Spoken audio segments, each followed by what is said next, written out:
Per essere autonomi e procedere alla stabilizzazione contrattuale dei lavoratori precari da tempo determinato a tempo indeterminato, il Comune di Favara deve avere i bilanci approvati. Purtroppo si è fermi al bilancio 2020. In ragione di ciò, anche per garantire la continuità contrattuale e lavorativa, si debbono cercare altre strade per intraprendere le procedure di stabilizzazione di detto personale, strade che portano a Palermo e a Roma. La questione stabilizzazione precari è stata oggetto ieri sera di un'intensa discussione in Consiglio Comunale, sollecitata da una mozione presentata dai consiglieri Salvatore Bellavia del PD e Pasquale Cucchiara di Favara per i Beni Comuni, ma condivisa e fatta propria da tutti i consiglieri, alcuni dei quali hanno presentato anche un emendamento alla mozione che l'ha integrata e arricchita. Presenti in aula alcuni, pochi per la verità, dei 299 lavoratori a tempo parziale e determinato che prestano servizio presso il Comune di Favara. La mozione e l'integrazione impegnano il sindaco, la giunta e la presidenza del Consiglio Comunale ad attivarsi quanto prima per regolarizzare la situazione stabile dell'ente, per attivare entro e non oltre il 31 dicembre 2023 le procedure di stabilizzazione del personale precario con contratto a tempo determinato presso il Comune di Favara.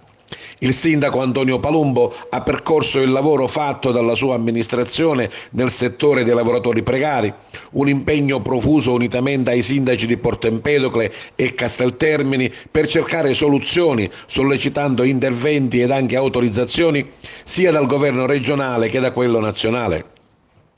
Come detto, il Comune potrebbe avere autonomia di azione se avesse i bilanci approvati. Proprio in relazione di ciò, dopo il voto sulla mozione sui precari, è stato prelevato il punto relativo ad una interrogazione presentata dalla stessa Presidente Miriam Mignemi relativa ai bilanci comunali e alla loro situazione. È stato evidenziato che i bilanci consolidati sono fermi al 2018, per cui sono da approvare gli esercizi finanziari 2019 e 2020. Mancano all'appello anche i cosiddetti bilanci normali relativi agli esercizi finanziari del triennio 2020-2022 e 2021-2023.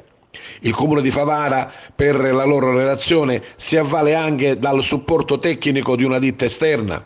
La Presidente Mignemi nella sua interrogazione ha chiesto i motivi di questi ritardi, dovuti, secondo l'amministrazione comunale, a diversi fattori tecnico-burocratici che comunque non hanno molto convinto i consiglieri.